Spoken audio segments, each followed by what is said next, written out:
Hola y bienvenido a un nuevo video de mi canal. Soy Juan y hoy quiero que conversemos sobre el coronavirus y sobre la educación virtual. Si efectivamente, digamos como con esta contingencia, estamos haciendo o no educación virtual. Bienvenido.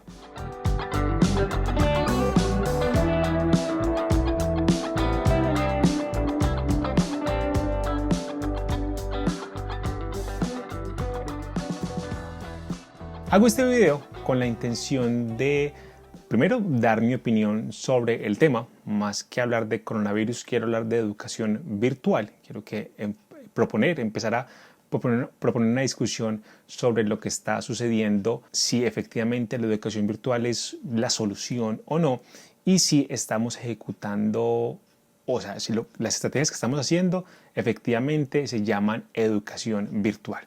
Esta discusión parte de dos temas. Uno es que en los últimos días estuve viendo en Twitter cómo algunos usuarios mencionaban que parte de la solución, digamos, de las estrategias que podemos realizar para evitar el contacto, las aglomeraciones de personas, es el teletrabajo.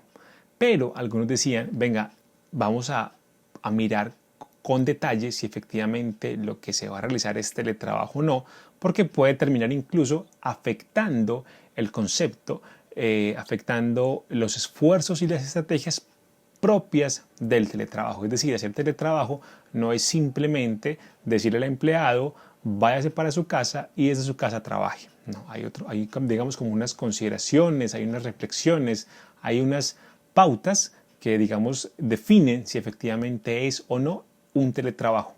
Y parte de eso lo pensé, venga, ¿será que efectivamente eso está pasando o va a pasar con la educación?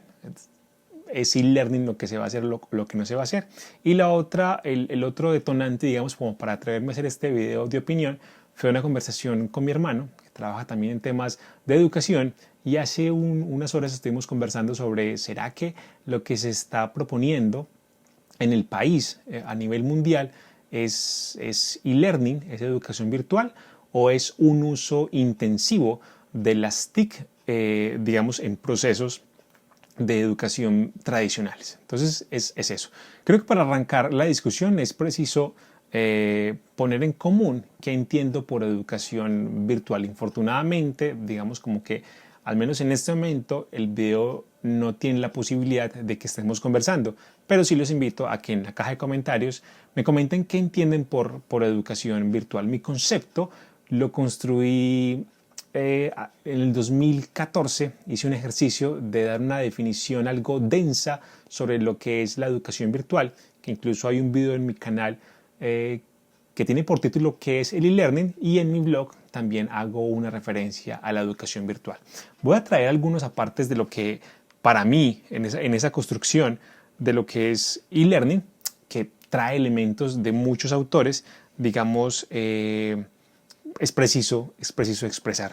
La educación virtual es, pues obviamente, digamos, un proceso de enseñanza-aprendizaje, ¿sí? Es un proceso de enseñanza-aprendizaje y aquí es claro que es que en esa enseñanza hay profesores y digamos las figuras de ahí para allá, pero también hay estudiantes. En el proceso es fundamental entender que hay estudiantes, porque incluso en la educación virtual, digamos, es el estudiante, que también debe ser en la educación presencial, el estudiante es el epicentro. Es decir, las estrategias, los esfuerzos deben girar alrededor de su proceso de aprendizaje. Entonces, la educación virtual es el proceso de enseñanza-aprendizaje que aprovecha y maximiza los servicios y herramientas que ofrecen las TIC.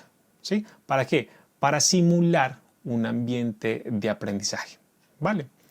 Y es tratar de que el campus presencial, digamos, pueda de una u otra forma construirse también en la virtualidad, ¿sí? Entonces, esto supone que la educación virtual no es solamente los procesos de docencia, ¿sí? La educación virtual también deben ser los procesos de extensión, los procesos de investigación y los procesos administrativos, ¿sí? Que es como todo el tema misional de una institución de educación, en este caso de educación superior.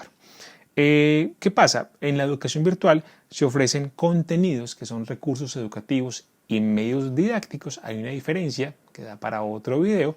Y estos contenidos presentan características multimedia, presentan características interactivas y también están construidos bajo un discurso hipertextual. ¿Vale? Es como esa, digamos, condición para poder, en lo que a mí respecta, se cumpla esa condición del e-learning. Además, hay actividades de aprendizaje y evaluación diagnóstica, evaluación formativa, evaluación sumativa, es decir, eso también se debe, digamos, reflejar dentro del escenario virtual con herramientas de comunicación sincrónicas y asincrónicas, ¿vale? Ya dependerá de cada uno de los cursos la intensidad, el uso de esas herramientas, de esos contenidos. Y digamos que ya lo mencionaba, en ese ambiente deben de darse como los ejes misionales de la universidad. La idea es que, digamos, el estudiante se sienta como, ya lo mencionaba, el epicentro del proceso en el cual pueda, digamos, obtener un aprendizaje personalizado, social y escolarizado. ¿Sí? Básicamente es como el tema de la educación virtual. Entonces, hacía esta semana esa reflexión con lo que se hablaba del teletrabajo, con lo que conversaba ahora con mi hermano, y es, ¿será que lo que está pasando con el coronavirus y que las universidades están implementando, ¿sí?, cursos virtuales para que sus estudiantes eviten desplazamientos a los centros educativos? ¿Será que eso sí es efectivamente educación virtual o eso es otra cosa? Y aquí viene otro asunto que quiero conversar y es, ¿qué es la incorporación de las TIC en el aula de clase? Y es, tenemos entonces procesos de educación, vamos a llamarlos tradicionales, que los podemos entender como educación presencial, donde los profesores traen a su aula de clase algunas tecnologías de información y comunicación, algunas herramientas, algunos servicios. No por eso, no porque traigamos, por poner un ejemplo así rápido, porque traigamos un dron, porque utilicemos Kahoot, que es esta herramienta para hacer algunas actividades como evaluativas, donde el estudiante interactúa con el celular. No porque estemos trayendo Kahoot o porque traigamos un dron, estamos hablando de virtualidad, ¿cierto? De una educación digital. Creo que no es correcto, no es preciso decir eso, porque sigue siendo una estrategia, al menos el profesor está pensando la clase bajo una estrategia presencial. Que tenga una incorporación de TIC, vale. Y aquí es preciso entonces indicar unos ejercicios que por allá en el año 2004-2005 realizaba en la Universidad de Antioquia con unos laboratorios de aprendizaje para estudiantes, puntualmente con De la Urbe Digital, un proyecto que arrancó la profesora Gerlain Segura, donde lo que estábamos trabajando era el tema del periodismo digital, ¿cierto? Entre otro montón de asuntos, incluso el teletrabajo y la gestión de conocimiento. Pero entonces con la profe Gerlain hablábamos venga, ¿será que la estructura, si la sintaxis, será que la intención del periodismo digital es la misma que el periodismo tradicional? Es decir, la crónica se escribe igual, la noticia se escribe igual, ¿sí? Y nos damos cuenta de que efectivamente no. Digamos, la forma de consumir contenidos en lo digital es totalmente diferente. Estamos hablando de años 2003, 2004, 2005. Creo que ya 2005 ya habíamos hablado bastante de eso en De la Urbe Digital. Y también había unas reflexiones muy fuertes también en Radio Altair, que fue la primera emisora virtual universitaria en América Latina. Entonces, desde la Universidad de Antioquia nos damos cuenta de que crear contenidos para Internet era algo que era, digamos, tenía su propio proceso de construcción, su propio discurso. Esto entonces sucede también con la educación virtual. No podemos pretender que lo que pasa o la estrategia que se implementa en un aula de clase presencial, simplemente con llevarla o con grabarla en una cámara, ya es educación digital, no, o educación virtual. Requiere unos discursos diferentes, unas estrategias diferentes. Ya lo mencionaba en la definición. Hablar de educación virtual es, por ejemplo, hablar de la integración de recursos educativos y medios didácticos que pasan en la aula de clase, en este caso serían digitales, pero hablar entonces de esos recursos multimedia, de esos recursos interactivos que también suceden en el aula de clase, pero aquí la interactividad, digamos, se puede presentar de manera sincrónica asincrónica, y esos recursos hipertextuales, ¿cierto? Donde también, digamos, hay esas herramientas de comunicación entre estudiante-estudiante, entre estudiante-profesor, entre estudiante y directivas, y deben, digamos, converger en ese campus digital todos los aspectos misionales. Es decir, es tratar de llevar exactamente la misma experiencia del estudiante presencial a la virtualidad, pero con todas sus propias, digamos, con su discurso, con sus sintaxis, con sus significados, incluso si queremos llamarlo, de lo que es la virtualidad.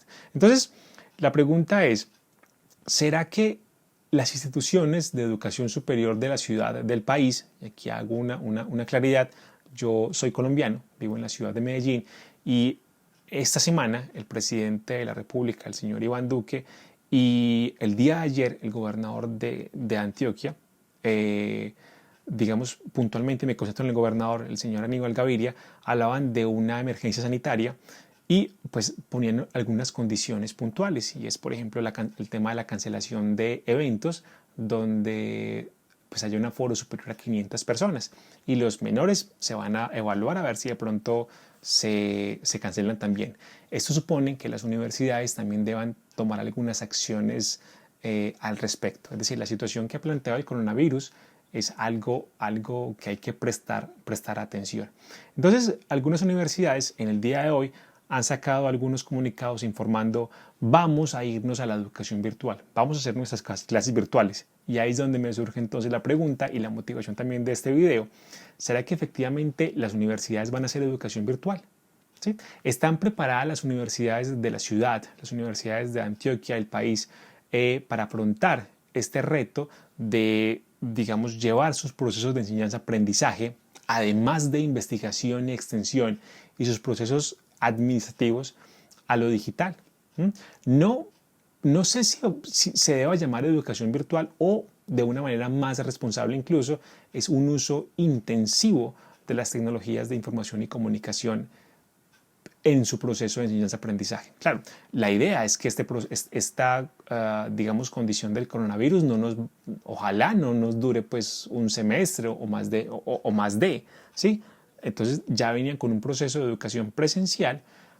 Hay una contingencia, algo especial que esperemos que dure 1, 2, no sé cuántas semanas, pero ojalá dure pocas semanas. Entonces hay un proceso donde va a haber un uso intensivo digamos, de las herramientas digitales. Pero considero yo que la reflexión es: ¿será que vamos a trabajar con educación virtual? Ojalá fuera educación virtual. ¿Por qué? Porque eso nos va a exigir, digamos, cumplir con unas condiciones, unos requerimientos propios de la educación virtual. Y ahí es ser muy responsables, y una de las universidades de aquí de la ciudad decía: venga, vamos a irnos a vacaciones una semana, y en esa semana vamos a preparar nuestro campus, vamos a preparar a nuestros profesores para que cuando el estudiante regrese en esas vacaciones, que digamos son especiales, cuando regrese a esas vacaciones va a encontrarse con un entorno que le está apuntando a la educación virtual. Es preciso, creo que es un tema, incluso es una discusión. Algunos pueden pensar que es algo trivial y es simplemente, Juan, nada, simplemente tu discurso o tu pregunta es: ¿se llama o no se llama educación virtual? Creo que la discusión es un tema semántico más, ¿sí? El asunto es, venga, ¿qué es lo que qué efectivamente lo que vamos a hacer? ¿Vamos a hacer un tema de incorporación de TIC o vamos a hacer un tema de educación virtual? Sí, es como llamarlo. Sin embargo, y aquí es lo profundo de esta reflexión, es que de acuerdo a cómo lo llamemos, tenemos que ver cómo vamos a implementar, digamos, las nuevas estrategias que nos van a durar 1, 2, 3 semanas, 4 semanas, no sé cuánto, ojalá sean pocas, pero de acuerdo a cómo llamemos ese esfuerzo, ¿sí? Vamos a saber qué tenemos que hacer. Insisto, si es un asunto de un uso intensivo de las TIC, casi que es decir, pues nada, llevo mi estrategia presencial, la llevo a lo digital, a un ambiente electrónico, y paré de contar. ¿Qué es apto? ¿Qué es garantía que el estudiante va a aprender o no? Pues la idea es que sí, ¿cierto? Pero digamos, estamos en un medio diferente y creo que nosotros, el estudiante aprende bajo unas dinámicas diferentes, ¿cierto? Entonces no sé hasta dónde llamar esto educación virtual cuando no lo es, va a servir de garantía que el estudiante efectivamente va a desarrollar esas competencias o va a lograr el desarrollo o el logro de esos objetivos. Si lo pensamos como educación virtual, si efectivamente lo que estamos diciendo es vamos a hacer educación virtual, pues tenemos que sentarnos y pensar qué es la educación virtual y hacer ese esfuerzo, ¿sí? Para que nuestros campus virtuales cumplan efectivamente como con esas condiciones, ¿sí? Eso es, creo que ahí está, más allá de llamar esto educación virtual, de decir la universidad va a implementar educación virtual, va a implementar educación con uso intensivo de las TIC, es más allá de cómo lo llamamos, es cómo garantizamos que el estudiante, independiente del medio, independiente del soporte, independiente de la modalidad, de la metodología, va a lograr el desarrollo de su competencia. Insisto, en entornos electrónicos creo que las dinámicas, el consumo de contenidos, la didáctica, la apropiación del conocimiento por parte del estudiante es diferente. Ahí es entonces como la discusión. ¿Qué es lo que estamos haciendo aquí en Medellín? ¿Qué es lo que estamos haciendo en la ciudad? ¿Vamos a implementar TIC o vamos a hacer educación virtual? Y algo como para cerrar, lo que quiero hablar es cómo nosotros, y aquí había notado algo, cómo digamos la universidad debe participar en este tema de lo que está sucediendo. Y aquí puntualmente en Medellín y en Bogotá, además del coronavirus, tenemos una situación con la calidad del aire. Entonces digo, venga, además del esfuerzo de, digamos, llevar los contenidos, llevar los cursos a la virtualidad, cómo nosotros como universidad tributamos de una u otra forma a la solución de estas dos contingencias, digamos, tan fuertes, insisto, el tema del coronavirus y la calidad del aire.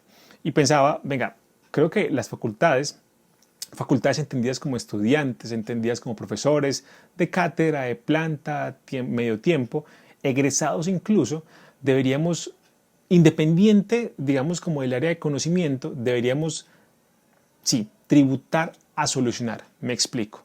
La Universidad Cooperativa de Colombia, hace unos minutos, revisé que su señora rectora, Maritza Rondón, compartía en Twitter un video de se me escapa en este momento, pero era alguien de la salud donde mencionaba algunas recomendaciones en el tema del coronavirus. Es eso, cómo las facultades de salud en este caso, desde la universidad, desde la academia, empiezan a, digamos, a generar conversaciones, a proponer contenidos, no solamente desde lo académico, sino esa responsabilidad, esa corresponsabilidad con la sociedad. Ahí es que pensar cómo las facultades de comunicación, yo que soy comunicador, cómo nosotros tributamos en esa corresponsabilidad por lo que está pasando con el tema de la calidad del aire, con el tema del coronavirus y cómo nosotros a partir de esto que está pasando tomamos nota, hacemos gestión de conocimiento en red, hacemos gestión de conocimiento en lo que sea y nos vamos preparando para futuros escenarios similares. Que tratemos de no reaccionar cuando nos llegue el virus, tratemos de no reaccionar justo cuando la calidad del aire está, digamos, es baja, es dañina para la salud. Creo que la academia tiene que, y es una discusión que viene dándose hace mucho tiempo, creo que la academia a veces un poquitico como que se va quedando, es un poquitico lenta. Quiero que entendamos el concepto acá y digamos como que reaccionamos un poco tarde ¿sí? No estoy diciendo que todos, para que hagamos esa claridad, sino que, insisto, no deberíamos ser reactivos, sino que deberíamos ser proactivos. Claro, hay que hacer mucho más hincapié cuando está la situación, pero tenemos que también pensar y hacer esa gestión de conocimiento, esto que nos está pasando hoy, cómo podemos empezar a trabajarlo para el futuro. Y ya como para terminar esta reflexión que quería compartirles con todos, que tenía un montón como de pensamientos acumulados y dije, quiero hacer un video y compartirlo y empezar como a conversar aquí en la caja de comentarios. ¿Qué es lo que deben hacer ahorita entonces las universidades? Creo que tanto la Universidad de Antioquia, la Universidad de AFIT, la Universidad Cooperativa de Colombia, en fin, por mencionar algunas de la ciudad, han empezado a tomar decisiones. Creo que más que medidas son decisiones. Claro, digamos, de una u otra forma orientadas por lo que el gobierno departamental ha definido y por lo que el gobierno nacional también ha definido. Es como ese, de una u otra forma, ese conducto regular.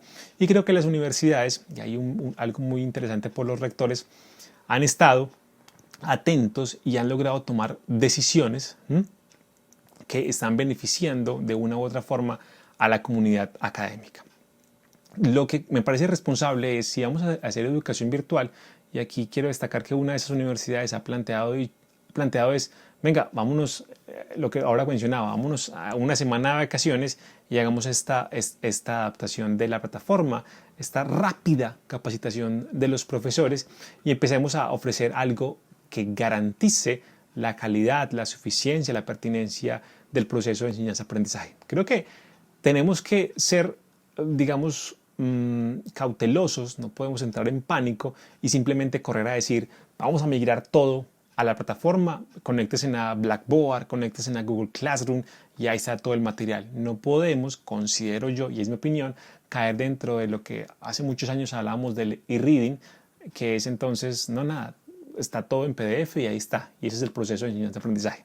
Creo que es bueno hacer una pequeña y rápida pausa, pero garantizar de que el proceso para el estudiante es totalmente, de una u otra forma, transparente en el desarrollo de sus competencias, en el logro de sus objetivos. Insisto, desde mi posición como un comunicador que ha estudiado educación y que lleva 16, 17 años como profesor en universidades aquí en la ciudad y en Latinoamérica, es eso. Tratemos de ser prudentes, de ser responsables con el estudiante. Y aquí quiero hacer entonces un ofrecimiento público a las instituciones de educación superior de la ciudad y del departamento que si de una u otra forma, digamos, puedo apoyarlas en la promoción de temas de prevención, de contención, con el asunto del coronavirus, del tema de la calidad del aire, pues como comunicador y como educador me pongo a disposición de ustedes. Creo que tenemos que ser proactivos, tenemos que ser incluso desprendidos como académicos en estos momentos donde, pues digamos, la sociedad efectivamente requiere de nuestro trabajo. Bueno, esto es como lo que quería compartir como con todos ustedes. Básicamente, más allá de plantear una discusión, digamos, por un nombre o no, creo que es una reflexión a que pensemos qué es lo que efectivamente nosotros queremos hacer, ¿cierto? ¿Cuál es nuestro papel como académicos, como profesores, sobre lo que está pasando? Y, digamos, vuelvo e insisto, sin entrar en un tema de pánico, tenemos que ser responsables con nuestros estudiantes, tenemos que ser corresponsables con la sociedad y pues, claro, habrá que tomar medidas, digamos, impopulares por utilizar ese término, pero hay que ser en serio, insisto, muy responsables, muy comprometidos, muy desprendidos. Creo que esa es la labor entonces de la educación, o más que de la educación, de la academia, de la universidad, y pues todo esto en su medida, de una u otra forma irlo extrapolando a los otros niveles de educación y pues incluso a otros temas de la vida. Social, cultural, empresarial, etcétera.